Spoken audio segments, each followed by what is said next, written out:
ابھی آپ نے دیکھا ہے 97 بچے قرآن کریم کے حافظ ہوئے اور ان کے سروں پر آپ کے سامنے پگڑی بدھی ہے، اور اسی طرح سے 92 بچے قاری ہوئے۔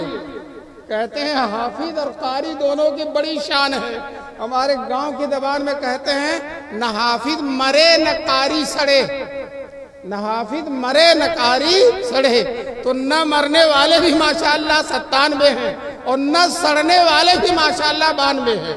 اللہ تبارک تعالیٰ اس مدرسے کی عظیم خدمات کو قبول فرمائے۔ یہ بالکل صحیح ہے، حافظ اچھا حافظ ہوتا ہے جو عمل بھی کرتا ہے، اللہ تعالیٰ اس کا قبر میں بھی بڑا اعزاز فرماتے ہیں۔ چنانچہ چمپارن ضلع میں حافظ بادشاہ صاحب گزرے ہیں اور میں نے ان کی قبر دیکھی ہے، ان کے مدرسے میں بھی گیا۔ اسی طرح سے دستار بندی کا جلسہ تھا، کئی 100 لڑکوں کی پگڑی بدھی جی۔ تو حافظ صاحب کا قرآن کریم بڑا اچھا یاد تھا، 100 لڑکوں کو ایک ساتھ پڑھاتے تھے اور 10 لڑکوں کو ایک ساتھ سنتے تھے۔ اور کیا مجال ہے کہ کوئی غلط پڑھ کر چلا جائے، ایک کا سننے غلط اس کو بھی سب کو 10 کو صحیح کر دیتے تھے اور کسی کو بھی غلطی پڑھ کر جانے نہیں دیتے تھے۔ ایک دن حافظ صاحب نے اپنے بیٹے سے پوچھا، بیٹے تمہیں قرآن کیسا یاد ہے؟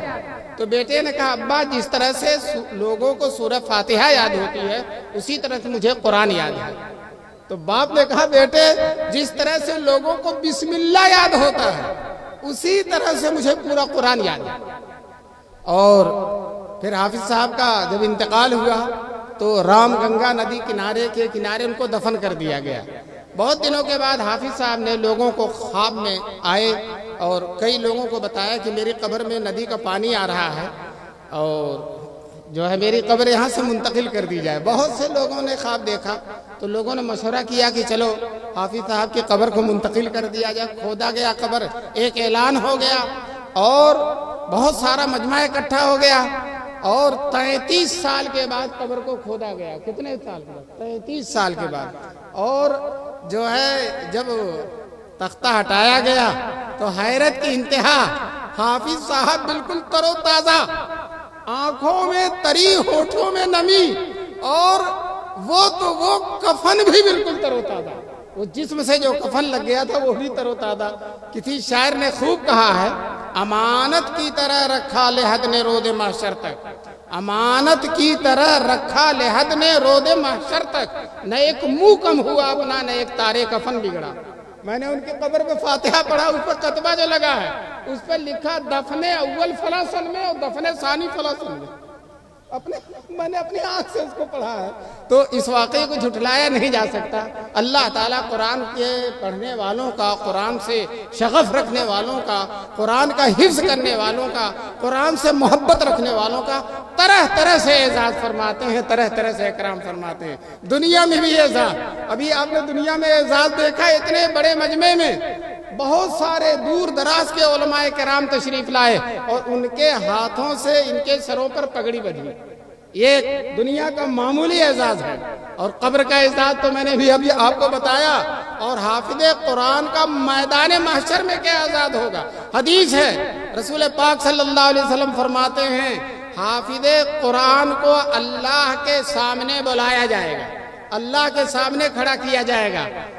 دوستو بڑی سعادت کی بات ہے، اللہ کے سامنے کھڑا کیا جائے گا۔ سب سے بڑی نعمت اللہ کا دیدار ہے۔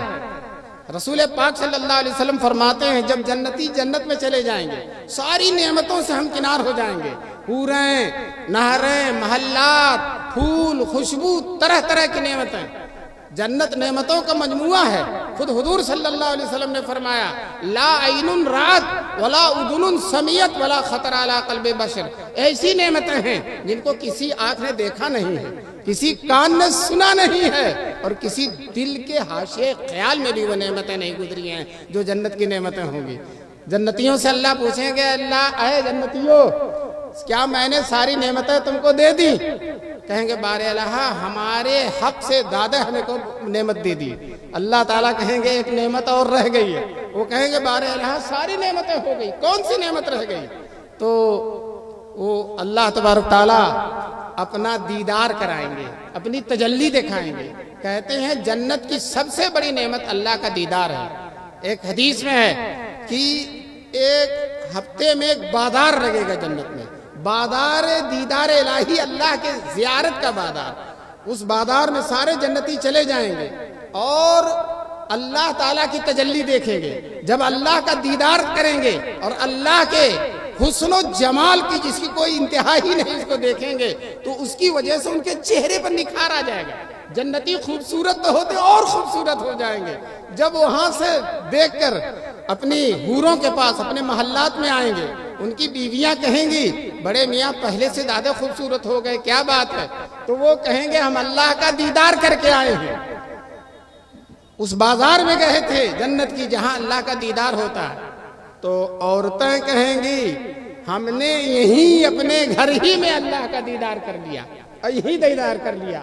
دوستو اس سے ایک نقطہ سمجھ میں آتا ہے، عورتوں کو جنت میں بھی بازار میں جانے کی اجازت نہیں ہے، عورتوں کو جنت میں بھی بازار میں جانے کی اجازت نہیں ہے۔ مائیں بہنیں اگر سن لیں، آج بازاروں میں جتنے مرد ہوتے ہیں اتنی ہی برقع نشین عورتیں ہوتی ہیں نا، بعض دفعہ اس سے زیادہ ہوتی ہیں، اور چونکہ وہ سب برقع پہنتی ہیں، بہرحال شریعت کے مطابق رہتی ہیں، لیکن جب موٹر والے آواز دیتے ہیں، سیٹی بجاتے ہیں، تو سیٹی سنتی ہی نہیں، ان کے جو ہے ایکسیڈنٹ بھی ہو جاتا، لڑ بھی جاتی ہیں۔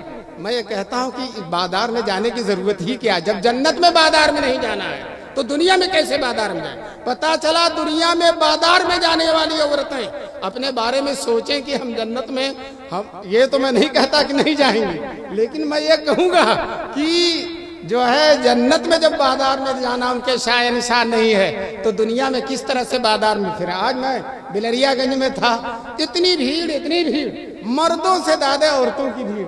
دوستو میں آپ سے بتا دوں، عورتیں صحابہ کے زمانے میں گھروں سے نہیں نکلتی تھیں، اپنے گھروں کے اندر رہتی تھیں۔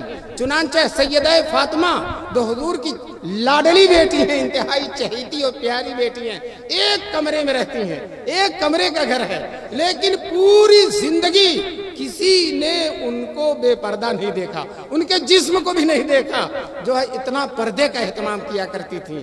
دوستو اگر خاتون جنت بننا ہے اور خاتون جنت کے نقش قدم پر چلنا ہے تو ہماری ماؤں اور بہنوں کے لیے بھی ضروری ہے کہ گھر ہی کے اندر رہیں، گھر ہی کے اندر رہیں۔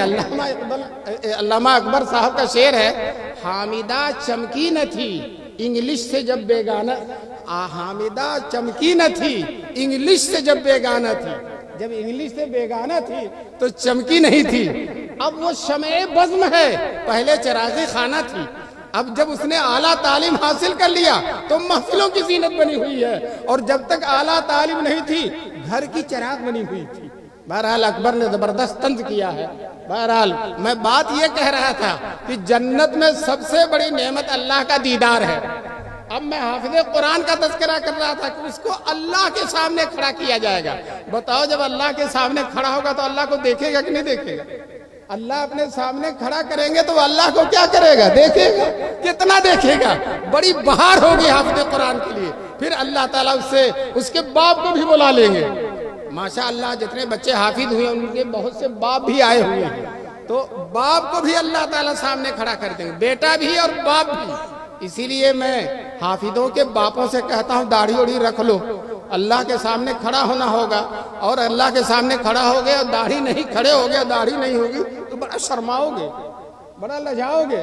اس لیے تم بھی داڑھی رکھو۔ اللہ تعالیٰ باپ کو بھی بلائے گا اور بیٹے کو بھی، اور بیٹے سے کہے گا پڑھو، بیٹا اعوذ باللہ بسم اللہ کہہ کے پڑھنا شروع کرے گا، ایک آیت پڑھے گا باپ کا ایک درجہ بڑھے گا، دوسری آیت پڑھے گا باپ کا دوسرا، بیٹا پڑھتا جائے گا اور باپ کا درجہ بڑھتا چلا جائے گا۔ وہ لوگ جن کے 6 بیٹے تھے، 7 بیٹے تھے، ایک بھی قرآن کا حافظ نہیں تھا، وہ کفے افسوس ملے گا کاش کہ میں اپنے ایک بیٹے کو حافظ بنا دیا ہوتا، آج میرا بھی درجہ بڑھتا۔ مسلمانوں موقع غنیمت ہے، بہار ہے، ایک طرح سے سمجھو کہ گنگا آپ کے دروازوں پر بہ رہی ہے، جگہ جگہ مدرسے ہیں، یہاں بھی ماشاءاللہ 1 2 3 مدرسے ہیں، اور تینوں مدرسے قابل قدر ہیں، تینوں خدمات انجام دیتے ہیں دوستو۔